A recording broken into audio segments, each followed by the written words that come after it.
Salud, amigos de la Iguana TV. Hoy tenemos con nosotros a Juan Carlos Thanos. Juan Carlos Thanos es el presidente de la Asociación de Colombianos en Venezuela.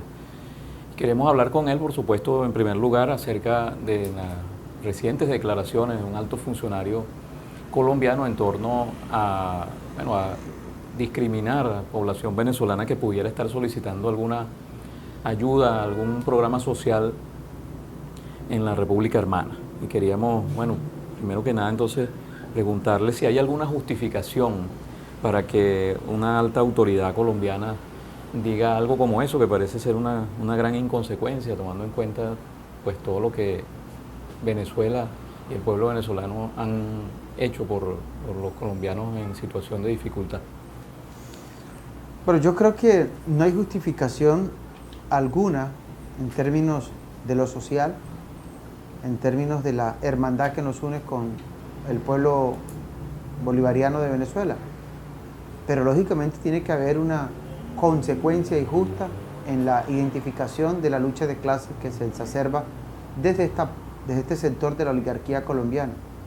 Hernán Vargas Llera no en vano ha expresado de manera peyorativa esa condición de nuestros hermanos bolivarianos en Venezuela, y tiene que ver lógicamente con su condición. Yo creo que ha tardado mucho en aflorar el chauvinismo en él para que se exprese de esta forma. Esa es su condición natural. Es un hijo de la oligarquía que se robaron al país en la condición de presidente de Lleras Restrepo. Lógicamente uno podría pensar que no podría actuar de otra forma. Creo que sería ilógico, irracional pensar que actuaría como nosotros creemos que se debería hacer, ¿no? Pero esa es su condición, su forma natural. Y decimos esto porque todos los antecedentes históricos encontrados en Vargas Llera apuntan justamente a eso, una línea radical de la extrema vinculado con unos factores de la oligarquía dominante que controlan renglones de la economía colombiana, que además tienen como fundamento generar procesos para sostener de manera mediática sus intereses económicos. Entonces, cuando sus intereses están afectados o amenazados, como en este caso, lógicamente tiene que lanzar afirmaciones que pueden ser virales en las redes o que pueden multiplicarse a través de sus espectros que tienen comunicacionales, y terminan lógicamente sosteniendo a una ala radical del paramilitarismo, entendiendo que la sociedad colombiana es una sociedad altamente paramilitarizada. Y Vargas Llera es una figura de la polarización de la extrema derecha, que a lo mejor va a ser candidato presidencial, que a lo mejor va a tener anuencia de otra ala radical, que es la del Centro Democrático, que encabeza el senador Álvaro Uribe Vélez. Pero eso está reflejado allí.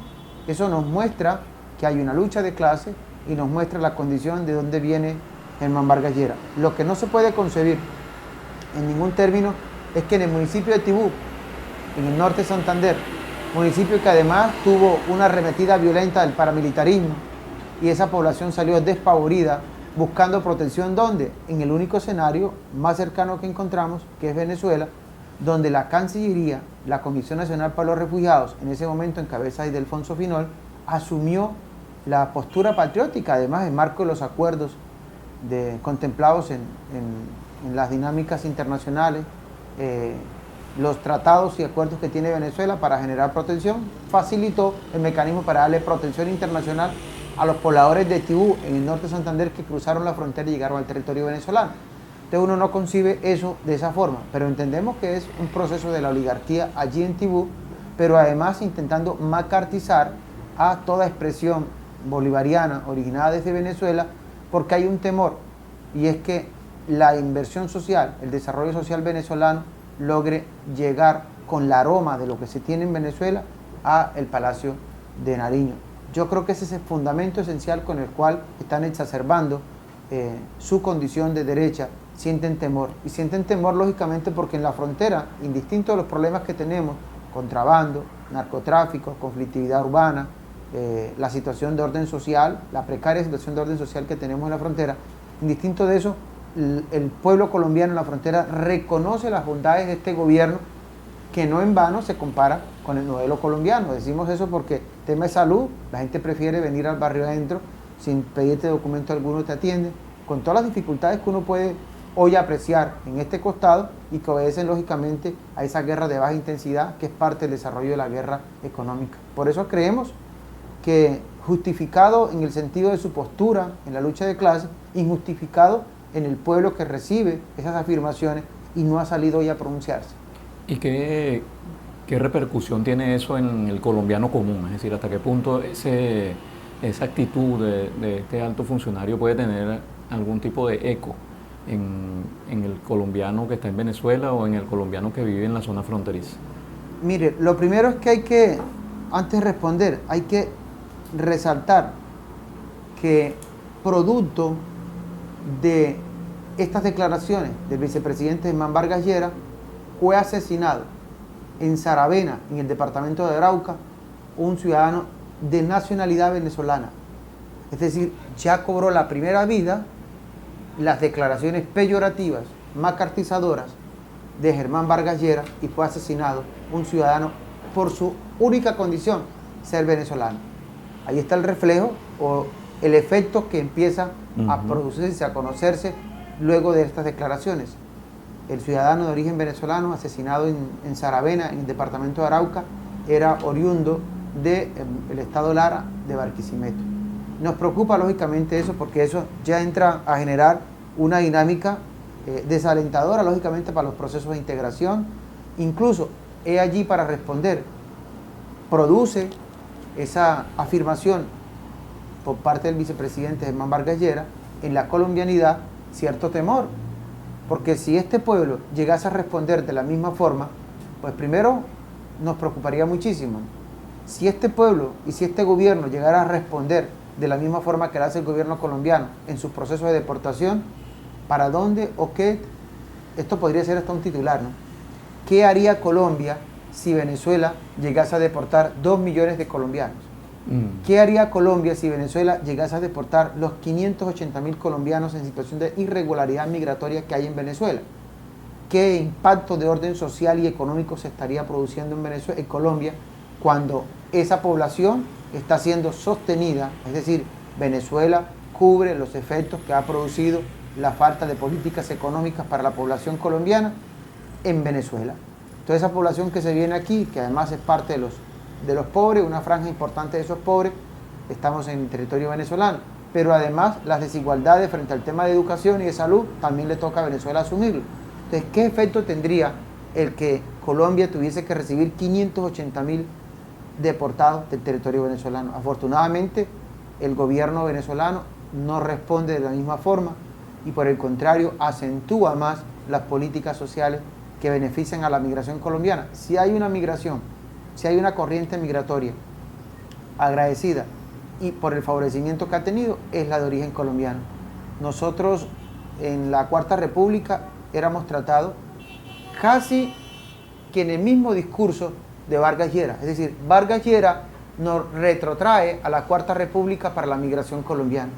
Entonces, en la Cuarta República ese era el discurso, ¿no? El discurso de ponernos a trabajar y no pagar, de deportarnos a final de año, de alianza entre la DEA y COPEI para golpear la migración colombiana, para despedirlos sin reconocimientos alguno cuando teníamos más de un año trabajando en todas sus materias o incluso en la industria. Eso era la Cuarta República y ahí está el fiel reflejo. Vargas Lleras es la fiel copia de la política migratoria de la Cuarta República para la migración. Ese efecto, lógicamente, alentador para nosotros en el sentido en que hay unas políticas coherentes que nos incluyen sin la desigualdad que hoy puede estar reconociéndose en los Estados Unidos. Ya Donald Trump deportó los primeros 1.000 entre salvadoreños y mexicanos. Esperamos que baje la situación, pero creemos que en materia económica la crisis que vive los Estados Unidos también va a reflejar en el territorio colombiano y eso está impactando lógicamente en los partidos. Creo que hay un temor generalizado en la población colombiana que no afecta al chavismo, porque pareciera que se metieran más en cintura en la dinámica de las corrientes uribistas en Venezuela. Creo que a ellos hay que enviarles un mensaje para que se reflexione frente a la realidad que vivimos en Venezuela, lo que vive en Colombia, y un llamado a la sensatez.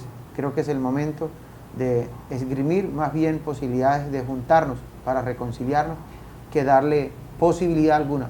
¿Cómo sería un país y qué relaciones tendría si el señor Vargas Lleras llegase a ser presidente de Colombia con Venezuela? Catastrófico. Mire lo que está produciendo ya estas declaraciones. Entonces, bueno, en ese sentido creo que la colombianidad de la Asociación de Colombianos ha asumido la postura de rechazo. De hecho, le hemos pedido públicamente excusas al pueblo venezolano por estas declaraciones. Nos hacemos responsables de esas declaraciones entendiendo que es la derecha la que agrede al pueblo venezolano, pero nos corresponde a nosotros como colombianos pedirles excusas. Decirles que más allá de estas declaraciones y entendiendo lo que hace el señor Vargas Lleras, nosotros asumimos la corresponsabilidad de ser hermanos hasta la eternidad. ¿Qué peso tiene en este tipo de, digamos, de difusión de estas posiciones tan radicales la oligarquía mediática colombiana? Bueno, el que Rabel y JJ hayan estado muy cerca de la Casa Blanca significa que hay un acoso contra Venezuela. No es descartable que tengan algunas orientaciones en el marco de el año que queda para las elecciones en Colombia, presidenciales, Congreso y presidencial, que haya asesores como estos señores vinculados al tema mediático, impulsando o asusando el tema con Venezuela. Yo creo que es importante el aporte que está haciendo en términos negativos los medios de comunicación colombianos. Rara vez se produce una noticia que tenga un contenido, incluso ni siquiera uno lo dice, no lo esbocen positivamente, esbócenlo con la realidad que amerita, muy rara vez, no lo hay.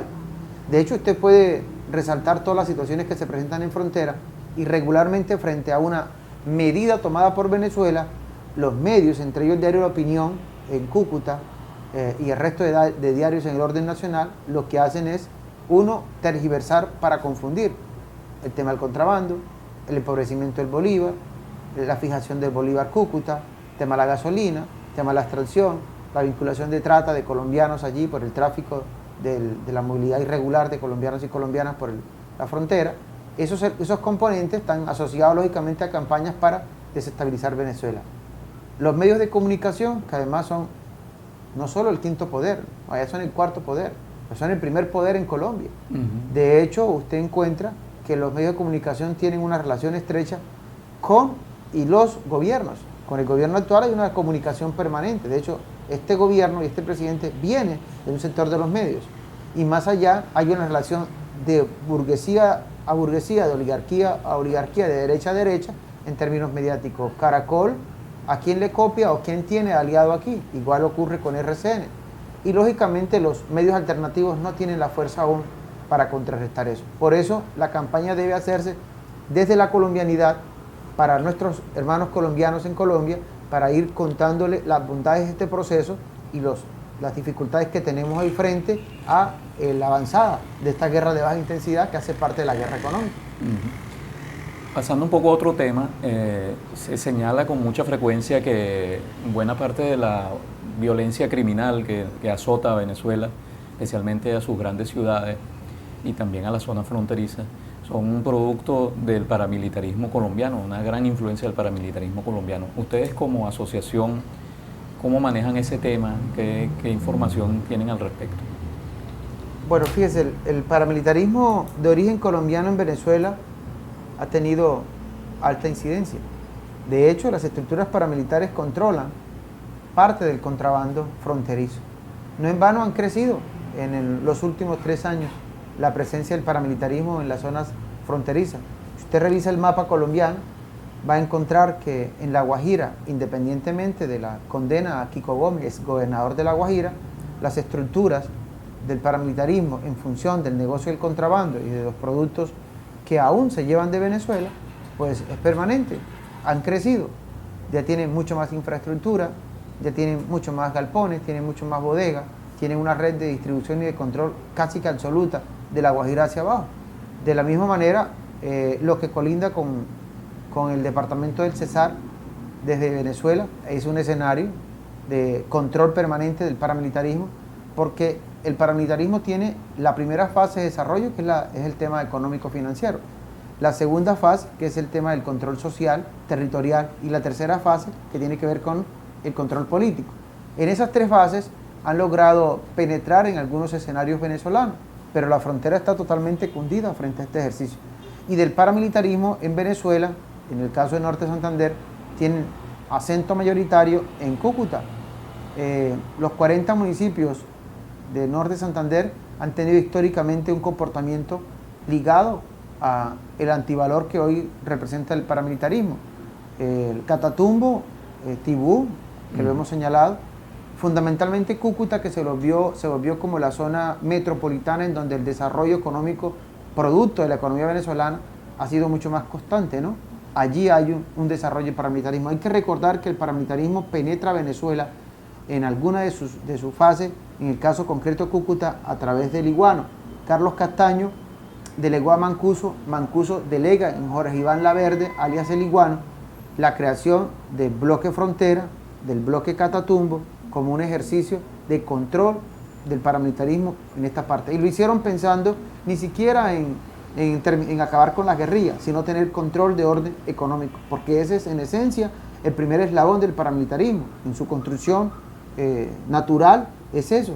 Si no hay finanzas va a ser muy difícil tener control de orden social, territorial, y si no hay los dos primeros tampoco no va a ser posible llegar al tema del control político. Entonces, cuando se da la instrucción por parte de Castaño y se genera en Mancuso la orden, Mancuso traslada la responsabilidad a Jorge Iván Laverde, alias el Iguano, un paramilitar que confesó haber asesinado a más de 8.000 personas, que él dijo haber asesinado 135 él solo, y que además es responsable de los hornos crematorios instaurados en el norte de Santander con los que desaparecieron a centenares de personas. Llega a ese escenario, logra lógicamente desarrollar un embrión de orden económico. El paramilitarismo ha tenido el acolitamiento del narcotráfico en los años en el 70 del contrabando. En esencia, el contrabando fortaleció el proceso del paramilitarismo. Las primeras bandas paramilitares en La Guajira se dieron para custodiar y para proteger la marihuana, los sembradíos de marihuana, el transporte de la marihuana hacia los Estados Unidos por la cuenca del Caribe. Y posteriormente, en los 80, el tema del narcotráfico con las políticas bondadosas en Colombia, la apertura económica colombiana y los procesos económicos colombianos facilitaron que el narcotráfico introdujera a Colombia por medio del contrabando muchísimo dinero producto del lavado, producto de la venta de la droga. Y en los años 90 el paramilitarismo se fortaleció, lógicamente, porque logró encontrar un asidero en la estructura social, la construyó y a partir de lo económico logró consolidarse. Es entonces cuando aparece y despunta el paramilitarismo en el norte de Santander. Ya hemos leído y conocido cuántas empresas se vincularon a la dinámica del paramilitarismo en el norte de Santander por instrucción de Carlos Castaño y de Mancuso, y lograron lógicamente tener un control. El control se ve reflejado incluso en el accionar de la parapolítica. El paramilitarismo logra afectar en el tercer eslabón, que es el control político, logra afectar a una clase dominante vinculada, lógicamente, o apetecida en función de la cosa económica y del control social con el paramilitarismo. Y es así como 236 entre concejales, diputados, representantes de la Cámara, senadores, gobernadores, alcaldes, están vinculados, condenados, muchos ya condenados por paramilitarismo, incluso por facilitar que a sus contradictores políticos se les asesinara, o incluso por orientar el asesinato de sus contradictores políticos. Esta esencia del paramilitarismo, cuando empieza a tener un contrapeso en la sociedad colombiana, porque si bien es una sociedad paramilitarizada, no toda la sociedad tiene acolitamiento con el paramilitarismo. Con la figura de Álvaro Uribe Vélez y la estructura de Uribe del Centro Democrático, lógicamente ahí el paramilitarismo entra a encontrar un asidero político y algunas contradicciones luego de la extradición o la entrega de 13 capos del paramilitarismo a los Estados Unidos. Hay una ruptura entre los paramilitares y su mentor político, que es el expresidente Álvaro Uribe, y es cuando deciden entonces generar procesos de comunicación con Venezuela. Ahí aparece en la historia del paramilitarismo cómo se reunieron con Rosales, cómo hicieron reuniones con un señor apellido Pérez, que estaba vinculado a una estructura política que se llamaba el Comando de la Resistencia. Rosales logró tener un acercamiento con Jorge 40, que era un líder paramilitar de la costa norte colombiana, y lograron en ese corredor Zulia hasta Miranda tener negocios articulados lógicamente al tema económico, pero se vinculó el paramilitarismo. Incluso hay confesiones de paramilitares en las cuales se produjeron 2 reuniones en Táchira con el exgobernador Rosales. Y esto tiene que ver lógicamente con el proceso de invasión. Nosotros hemos señalado que esta sociedad no debe permitir la paramilitarización y por eso le hemos hecho un llamado a algunos sectores de la derecha, de la oposición venezolana, que han estado vinculados al tema del paramilitarismo para que abandonen estas prácticas. Ahí está como ejemplo la sociedad colombiana. Un segundo ejemplo internacional es la sociedad mexicana, que en la búsqueda de un control de orden social, territorial y económico, lograron vincularse con el paramilitarismo. Mire allí y puede comparar. Y uno no sabría hoy si preguntarse si Colombia se ha mexicanizado o México se ha colombianizado. Entonces, en ese sentido, nosotros les hemos llamado a una reflexión para que piensen muy bien el nivel de relación que se tiene con un sector de la derecha y de la ultraderecha colombiana vinculado al paramilitarismo. Ahora, en Venezuela, 10 años atrás, el proceso de penetración del paramilitarismo estaba dado por la esencia de ello, que es el tema económico, ¿no? La compra de algunas propiedades, el avance de orden geográfico, se fue comprando desde Ureña, municipio de Bolívar, San Antonio, hacia adentro, y hoy uno puede darse cuenta que hay muchas propiedades adquiridas con dinero proveniente del paramilitarismo o dinero proveniente del empobrecimiento del Bolívar en la zona de frontera. Ese mismo fenómeno en menos intensidad se puede estar presentando en Zulia. Lógicamente, con las medidas tomadas en trabajar un poco el escenario de participación del paramilitarismo en la cosa financiera, pero sí hay avances en la estructura. Ahora, la sociedad venezolana, frente al tema del paramilitarismo, tiene que empezar a mirar cómo atiende las circunstancias de niños, niñas y adolescentes que venidos de Colombia y que han vivido en zonas donde el conflicto de orden militar se ha acentuado y el conflicto de orden social también, incluso familias enteras que vienen de zonas de conflictividad urbana que hoy tienen asientos en el municipio como Sucre o en el estado Miranda, en la parroquia Petare, por poner un ejemplo de las 5 parroquias que tiene el municipio de Sucre. Hay mucha población colombiana que hoy necesita ser atendida, sobre todo niños, niñas y adolescentes que requieren que se les acompañe porque vienen lógicamente de una situación de convulsión de orden social y son los más susceptibles a incurrir o a caer en estas circunstancias. No en vano, Miranda tiene hoy el 20% de los asesinatos que se producen en el orden, en el área, ¿no? Y eso lógicamente nos preocupa. Ahora, el avance del paramilitarismo tiene connotaciones de orden político. Ya ustedes conocen la relación de Voluntad Popular con el expresidente Álvaro Uribe, conocen la relación de Voluntad Popular con la Escuela de Formación Primero Colombia, que es la escuela de formación ideológica del Centro Democrático, que la ha dirigido José Dulio Gaviria, senador también del Centro Democrático en Colombia, y esa relación lógicamente va a fortalecer la concepción de la extrema derecha, la concepción fascista de un sector de la política venezolana en la extrema derecha con la extrema derecha colombiana. ¿Hay presencia del paramilitarismo en Venezuela? Sí lo hay. Ahora hay un paramilitarismo de origen colombiano que tiene presencia en Venezuela, pero también ha logrado mutar y ya hay articulación con los nativos, que es la mayor preocupación. Una última cosa, el año pasado se lograron los acuerdos de paz, luego de muchas dificultades.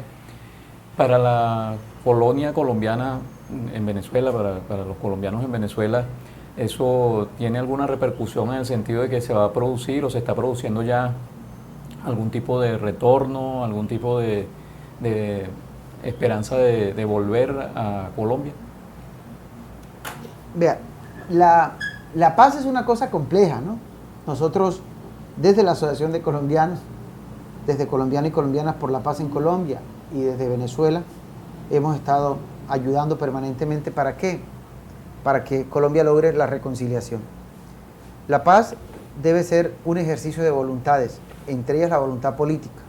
El gobierno del presidente Santos esgrime algunos elementos luego de participar en golpes certeros a la FARC y viceversa en estos últimos 16 años, 8 años de Uribe y 8 años del presidente Santos. Finalmente hay un acuerdo entre un factor armado y el gobierno. un acuerdo que va a permitir lógicamente desmovilizar 7.000, 8.000, 9.000 hombres, no tendría claro cuántos pueden ser, pero si fueran 8.000 sería importante. 8.000 fusiles menos en la guerra es una voz de aliento. Frente a eso, nosotros lo que hemos señalado, las posibilidades de retorno de la colombianidad deben estar sujetas a que los elementos objetivos y subjetivos que produjeron la salida hayan desaparecido. Quienes estamos en Venezuela buscando protección porque fuimos víctimas del conflicto, es decir, las víctimas de la violencia que vivimos en Venezuela, si los elementos subjetivos y objetivos que dieron origen a la movilización desaparecen, regresamos. Así lo ha expresado. Fíjense que hay municipios como el municipio de San Onofre, en el departamento de Sucre, que su población mayoritariamente está en Venezuela. Usted encuentra en el municipio de Sucre por lo menos 500 familias de este municipio que se vinieron en los últimos 10 años de Colombia. Esas familias retornan si hay un plan de retorno definido. Ahora, ese plan de retorno tiene que tener acompañamiento internacional, porque no es creíble la política de retorno del gobierno colombiano con el desarrollo del paramilitarismo. No es creíble la política de retorno del gobierno colombiano cuando no hay desarrollo económico. ¿Cómo pensar que va a haber retorno de 100.000 colombianos de Venezuela con destino a Colombia si no hay una política para ejercitar ni siquiera puestos de empleo? Colombia hoy tiene 17% de desempleo, es una cifra altísima. Cúcuta es la segunda ciudad más desempleada de Colombia, y eso lógicamente, o con mayor índice de desempleo, eso lógicamente nos pone a nosotros a pensar. Ahora, la paz debe ser el ejercicio integral, no la ausencia de fusiles, porque es posible que no hayan fusiles, y es posible que no haya paz. Le va a quedar la contraparte, aún queda el Ejército de Liberación Nacional, que además es importante negociar con él, llegar a un acuerdo, y queda el Ejército Popular de Liberación, EPL. Esas dos fuerzas insurgentes necesitan diálogo permanente. Con el ELN arranca la dinámica en Ecuador, muy interesante por cierto, y con el EPL aún no se conoce nada. Pero nosotros abogamos porque esa paz se construya desde el ejercicio de la conciliación, y la conciliación tiene que ver con las causas estructurales del conflicto. La guerrilla de la FARC hizo esfuerzos para poner el tema de la tierra, porque la tierra es un factor de poder, de dominación, y la tierra fue el primer factor con el cual se desarrolla el conflicto, es decir, es la causa estructural del conflicto, es la tierra. Y todavía en los planes de retorno y los planes de reubicación no alcanzamos a tener el 5% de las 6 millones de hectáreas de tierras que fueron robadas por el paramilitarismo a la población campesina colombiana. Es decir, estamos viendo con lupa lo que acontezca en Colombia. Si el gobierno colombiano propone una política pública acertada que beneficia a la colombianidad en el territorio venezolano, de seguro va a haber oleadas masivas de retorno a Colombia. Mientras no hayan políticas claras, yo creo que se prefiere seguir construyendo con nuestros hermanos bolivarianos en Venezuela, seguir construyendo el modelo que queremos, y no ir a Colombia porque va a haber incertidumbre. Y en eso el gobierno colombiano no tiene, digamos, la premisa, porque los planes de retorno con dignidad no han funcionado. El tema de las compensaciones a las víctimas en el marco de la ley de víctimas y de tierra en Colombia tampoco tienen respuesta inmediata. Se demoran muchísimo los trámites. Y yo creería que los acuerdos de paz deben permitir visibilizar aún más a las víctimas que estamos en Venezuela. Con el acuerdo de la FARC, la comunidad de víctimas en Venezuela no tuvo visibilización. Otros factores lo tuvieron, o las víctimas de Colombia. Esperamos que con la guerrilla del Ejército de Liberación Nacional y con la guerrilla del EPL, las víctimas que vivimos en Venezuela tengamos posibilidad de acompañar ese acuerdo, de refrendar ese acuerdo, de motivar para que ese acuerdo se logre, se concrete, y lógicamente pensar en unas políticas de Estado que acompañen el retorno de los colombianos. Bueno, le damos las gracias a Juan Carlos Thanos, el presidente de la Asociación de Colombianos en Venezuela, por habernos dado esta visión tan alentadora y tan diferente, ¿no?, de la relación entre ambos pueblos.